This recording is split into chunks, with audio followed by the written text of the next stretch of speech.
Hindi ko na nasundan pa ang pag-uusap nila. What is it? Wanna go with them? They're going on a yacht with Tito Adam and Asil. Sagot niya habang hindi tinitigilan ng pagtatalon-talon niya. Wala sa sarili akong napatingin kay Queen na ngayon ay tuwang-tuwa naman sa pinagagawa ni Lauren. I wanna go with them too! Excited na dagdag pa niya. Umiling ako. I'm sorry baby, but you can't go with them, okay? Kaagad na tumigil siya sa pagtalon at lumungkot ang mukha niya. May trabaho si mommy, right? And you promised me that you'll behave, diba? Malungkot naman siyang tumango at hindi na nagpumilit pa. Nasaktan ako sa ginawa kong pagtanggi, pero mas mabuti na yun kaysa sa makasama niya si Queen. I can watch for her. Bigla ang sabat ni Queen. Kaagad akong napalingon sa kanya at binigyan siya ng matalim na tingin. No need. Malamig kong tugon at bumaling kay Lauren na ngayon ay nanlulumo. Let's go, sweetie. Saad ko at inakay siya paalis doon. Pagkalagpas namin kay Queen, ay narinig ko ang malakas niyang pagbuntong hininga. Hindi ko na yun pinansin at nagpatuloy na sa paglalakad habang hawak ko sa kamay si Lauren pabalik sa loob ng hotel. Namataan ko si Chloe na nandoon sa reception desk, kasama ang karelyebo namin kaninang lunch. Hanggang mamayang hapon na ang shift niya. Kaya pwede na kaming umuwi ngayon. Kaya laking pasasalamat ko, lalo na't kating-kating akong umalis sa lugar na to. Nag-swimming ba ang baby girl namin? Tanong ni Chloe kay Lauren nang makalapit kami sa kanya. Dahan-dahang itinango ni Lauren ang kanyang ulo at hindi na nag-atubiling sagutin pa si Chloe. Napansin naman kaagad ni Chloe ang pagbaba ng sigla ng anak ko. Anong nangyari, ha? Malumanay niyang tanong. Nakita ko ang pag-iling ni Lauren at ang pagpili nitong umiwas ng tingin kay Chloe para hindi na siya abalahin pa ng katanungan. Sa akin naman nabaling ni Chloe ang tingin niya na matantong wala siyang mahihitang sagot mula sa anak ko. Napabuntong hininga ko at walang nagawa kundi ang sagutin ng nagtatanong niyang mga tingin sa akin. Tumingin muna ako kay Lauren at tahimik na nakaupo sa isang sofa sa lobby bago ibanalik ang tingin kay Chloe. Gusto niyang sumama kina Sir Dagan pero hindi ako pumayag. Sagot ko. Napasimangot naman si Chloe sa naging sagot ko sa kanya. Saglit siyang lumingon kay Lauren na ngayon naman ay nakayuko na. Kaya naman pala sobrang layo ng aura niya kanina. Sana pinayagan mo na lang. Saad niya at lumingon sa akin. No! I abruptly answered her. That earned a confused look from her. I cleared my throat and looked everywhere but her. I mean, nakakahiya kasi kapag sumama siya kina Sir. Ayoko namang pabantayan sa kanila yung anak ko. Tsaka kagagaling lang niya mula sa sakit nung isang araw. Ayoko naman mabinat yung bata. Paliwanag ko sa kanya. Gets naman kita sa point na yan. May next time pa naman. Positibo ang sagot niya, pero sobrang negatibo noon para sa akin. Wala nang next time dahil hindi na masusundan ang tagpong iyon. Hindi na ako sumagot pa at nilapitan na lang si Lauren. Umupo ako sa tabi niya. Ni hindi man lang siya nag-abalang lingunin ako kahit saglit lang. I cleared my throat to get her attention, but it's no use. I abruptly hold her when she was about to fall from her seat. Doon ko lang napansin na nakatulog na pala siya habang nakayuko. Inayos ko ang pagkakaupo niya pagkatapos ay tumayo. Kinuha ko ang bag na nasa upuan at sinukbit sa magkabila kong balikat bago yumuko at binuhat si Lauren. Nahirapan pa akong buhatin siya ng maayos dahil sa bigat niya. Mauna na kami. Paalam ko kay Chloe pagkalapit ko sa gawin niya. Sige, ingat kayo. Nakangiting saad niya at hinalikan pa ang noo ni Lauren bago kami hinayaang makaalis na. Malakas akong napabuntong hininga habang naglalakad palabas ng hotel. Kinakabahan ako sa hindi malamang dahilan at parang pakiramdam ko ay may mangyayari talaga ngayon. Dahan-dahan kong binabagtas ang buhanging daan papunta sa entrance ng resort. Hindi pa man nakakalahati ang nilalakad ko pero puno na ng pawis ang mukha ko dahil sa sobrang init. Sabayan pa na nahihirapan akong kargahin si Lauren na mas bumibigat kada segundo. Hapong-hapo na ako pero hindi pa rin kami nakararating sa gate ng entrance. Nagtaka ako nang bigla na lang gumaan si Lauren at may kumuha sa kanya mula sa akin. Pagkalingon ko sa gilid ay nakita ko si Queen na seryosong karga na siya gamit ang isang braso lang ng huli. Nagparte ang mga labi ko at hindi makapaniwalang tumingin sa kanya dahil sa ginawa niya ngayon lang.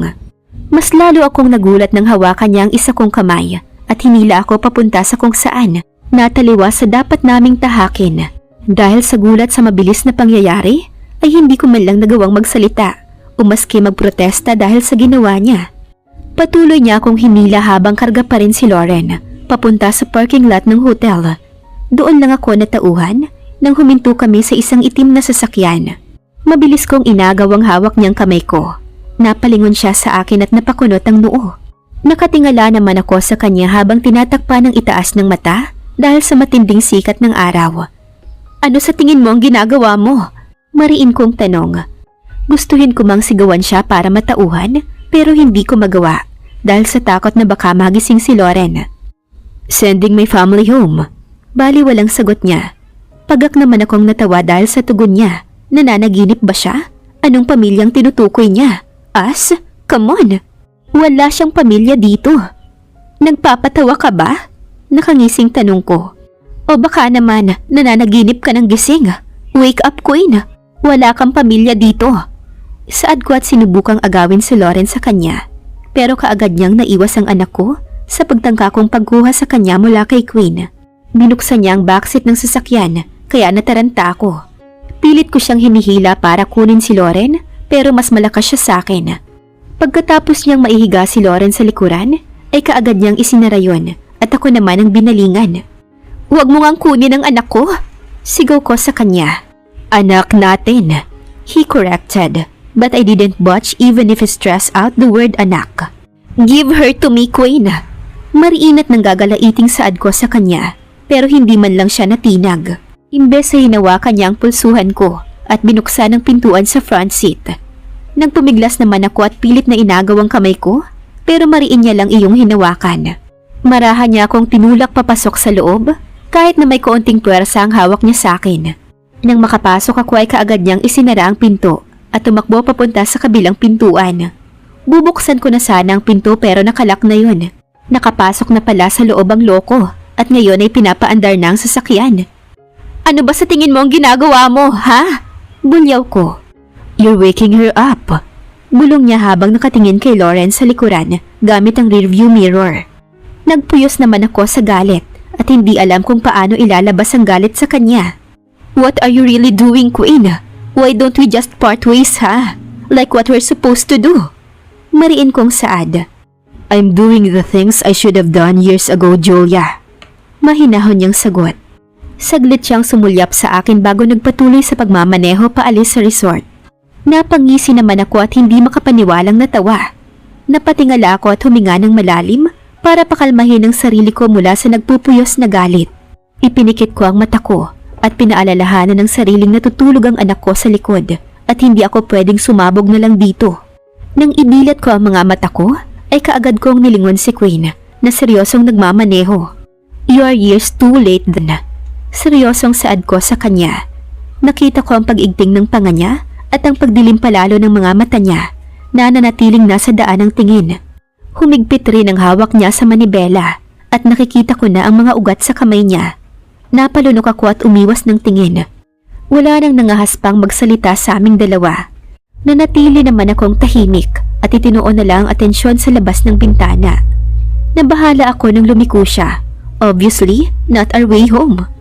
Napalingon ako sa kanya pero nasa daan lang ang tingin niya.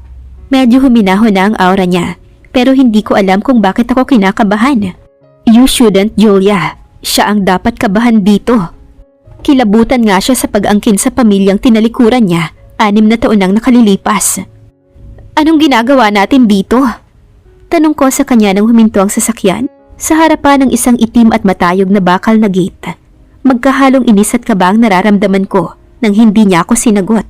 Napatingin ako sa gate nang matunog iyong bumukas at bumungad sa amin ng isang may kahabaang daan papasok. Pinaandar niya ang sasakyan papasok sa loob ng gate. Huminto ang sasakyan sa isang katamtamang laki ng bahay na sa tingin ko ay gawa sa magandang kalidad at mamahaling kahoy. Simple lang ang disenyo ng bahay pero halatang pinag-isipan. Narinig kong bumukas ang pinto at nakita kong lumabas si Queen ng sasakyan. Pumunta siya sa backseat at binuksan ang pintuan roon. Kinuha at binuhat niya si Lauren palabas ng sasakyan. Kaagad rin akong lumabas ng sasakyan at sumunod sa kanya nang maglakad siya papunta sa entrada ng bahay. Bubuksan na sana niya ang pinto nang bigla na lang nagising si Lauren at kinusot ang mga mata. Inaantok pa niyang tinitingnan ng paligid at nagtaka nang makita si Queen. "Where are we, mister?" Inaantok pa niyang tanong. Ngumiti naman si Queen at tinayos ang mga buhok na kumalat sa mukha ni Lauren. "You want to ride on a ratch and watch fishes, right?" Mahinahong tanong ni Queen habang hinahaplos ang buhok nito. Tumango naman ng dahan-dahan si Lauren. "Because you can't ride one with Asil and Darwin today, we're gonna use mine. Is that okay?" "What?" Hindi ko alam kung paano at bakit nangyari to.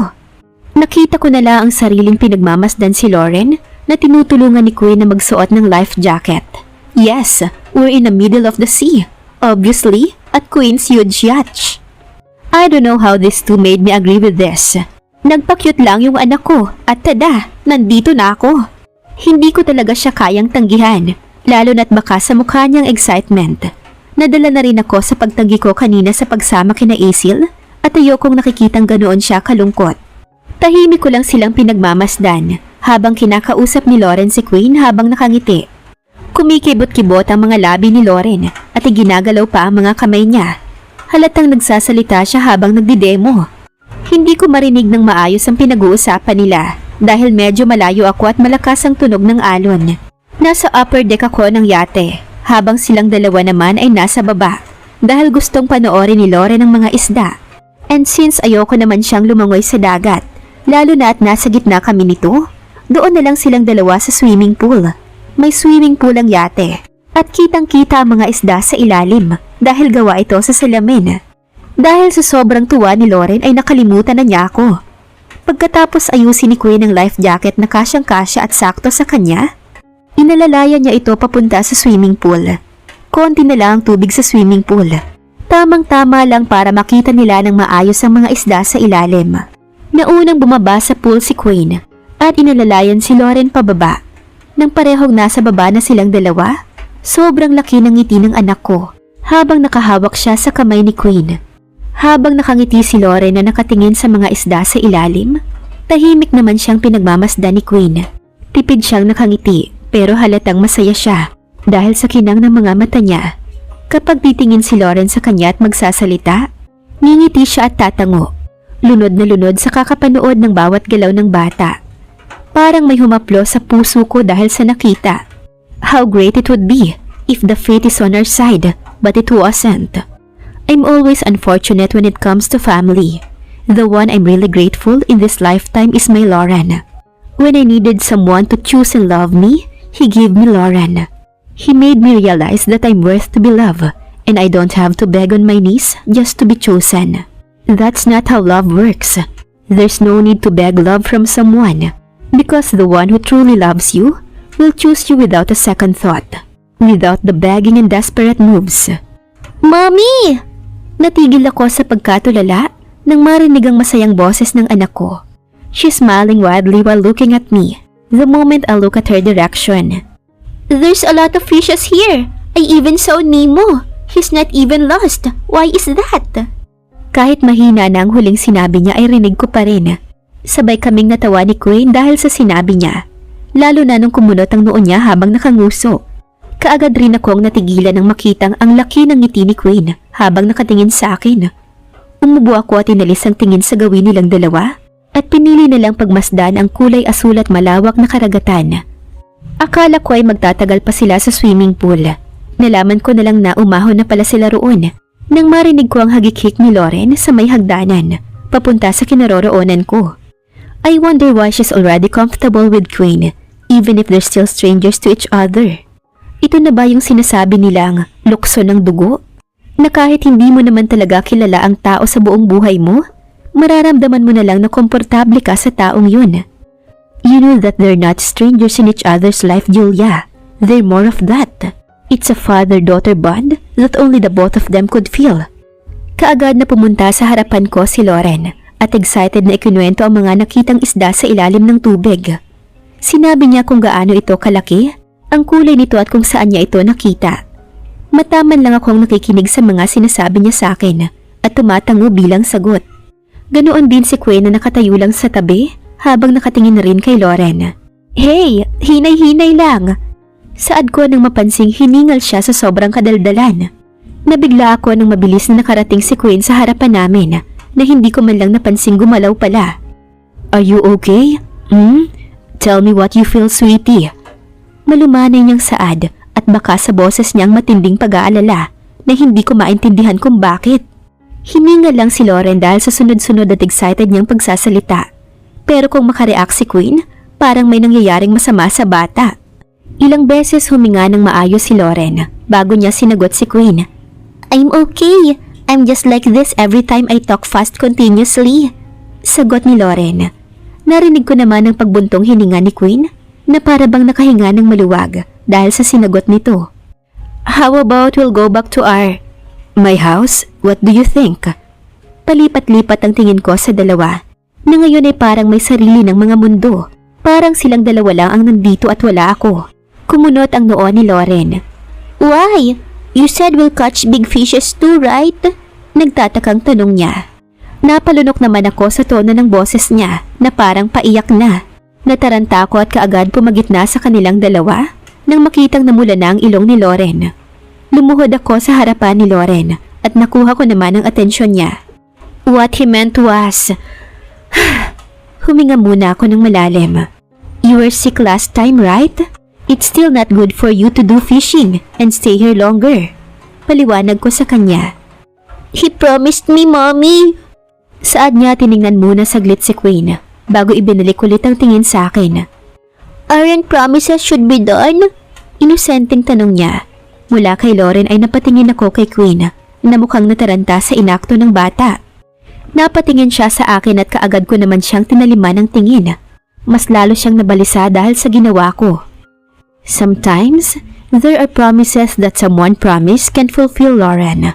Fate aren't always at our side. So I want you to know that unfortunate things happen, okay? Paliwanag ko sa kanya. Tumango naman siya kaya napangiti ako. Hinalikan ko muna siya sa noo bago tumayo at hinawakan ng kamay niya. Bihisan ko muna siya. Saad ko. Hindi ko na hinantay pa ang sagot niya at umalis na roon habang hawak ang kamay ni Lauren. Bumaba kaming dalawa at pumunta sa isa sa mga cabin kung saan ko inilagay ang bag na dala namin. Nagbanlaw ng maligamgam na tubig si Lauren bago ko binihisan ng tuyong damit. Pagkatapos ko siyang bihisan ay nakatulog siya, kaya naman tinabihan ko siya sa kama. Tumagilid ako ng higa at itinukod ang siko sa kama. Sinandal ko ang ulo ko sa kamay ko habang nakatingin kay Lauren. Tinapik-tapik ko ang braso niya habang humihimi ng isang kanta.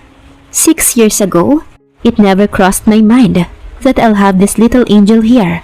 A lot of things happened so fast that I couldn't even grasp any of it. I was seeking for my father's affection. Then, in a blink of an eye, I already met a bachelor I didn't know I'll have a child with. Unfortunate things happen, and it's inevitable. But every unfortunate things comes with a blessing in disguise.